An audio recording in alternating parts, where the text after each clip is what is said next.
Our next guest introduced an amendment that replaces the Congresswoman's name with another name, Congresswoman Illhan Omar of Minnesota. Joining us now to talk about this, Texas Congressman and dentist Brian Babin. Good morning, sir. Thank you so much for being with us. I applaud you for doing this. It takes courage to do that. I'm just wondering why you didn't add several other names like Ayanna Pressley, who has called Republican members of the GOP white supremacists, Eric Swalwell, who a few years ago was sleeping with a Chinese spy, and how about Alexandria Ocasio-Cortez, who's also calling members of the GOP in the House white supremacists and white nationalists? Well, exactly. You're exactly right. We could have substituted a number of Democrat names.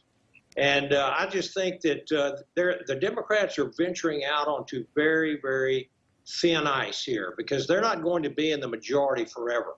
And they need to realize that not allowing the minority party to take care of their own internal problems is a very, very bad precedent and a step to take that will come back and bite them eventually.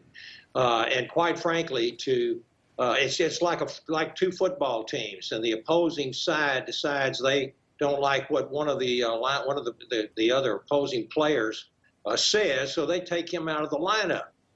It's unprecedented and it's dangerous, and we should be allowed to take care of our own folks. That's exactly what we will wind up doing. But it looks to me like, because I went before the Rules Committee yesterday to make my amendment, and talked with the Democrats.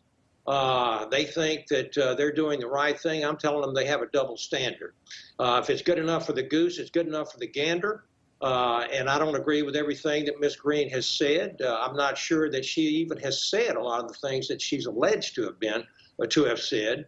But I do have a list of things that Ms. Omar has said since she's been elected. And I think some of them are just over the top. And so I would never have brought this amendment up had they not been doing this to one of our own and trying to take out one of the opposing party's team members from there. She was a duly elected. I mean, she needs to be accountable to her constituents. The 750,000 people in her Georgia district are the ones that should make that decision.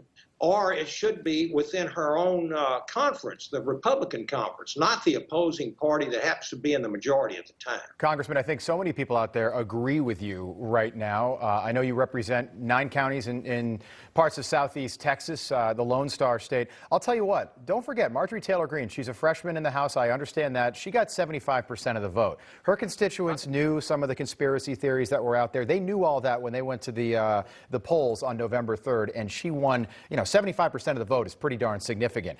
So, her constituency has spoken, and that should speak for itself.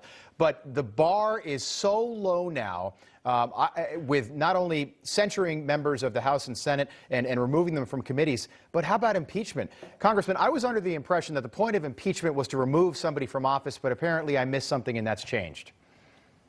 Hey, I looked it up this morning. The definition of impeachment is to charge a public office holder with misconduct.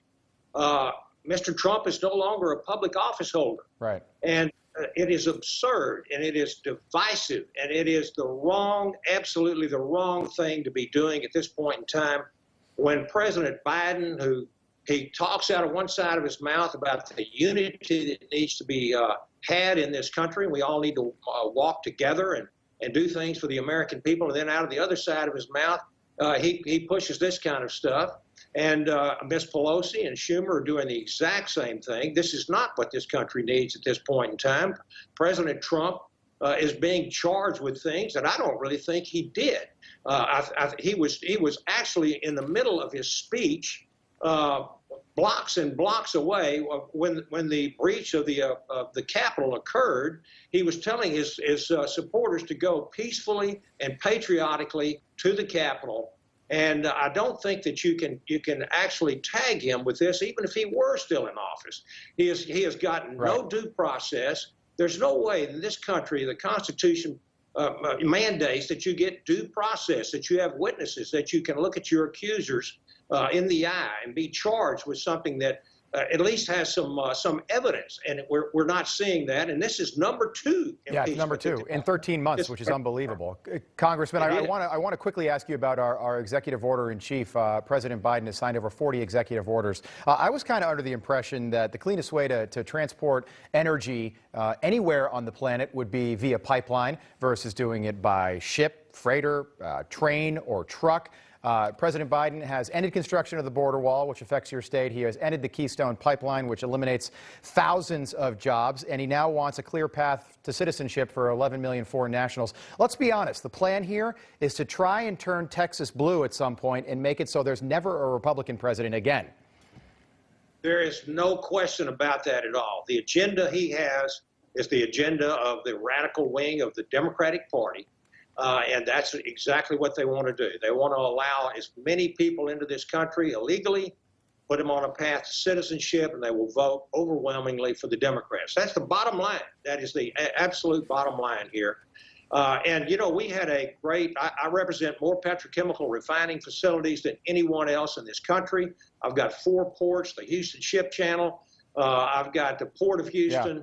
And the executive orders that this president has come out are just overwhelmingly the most of any president in history, putting so many people out of work, especially hurting my section of the state, the 9 counties that I represent, and quite frankly, many other states that are oil and gas producers.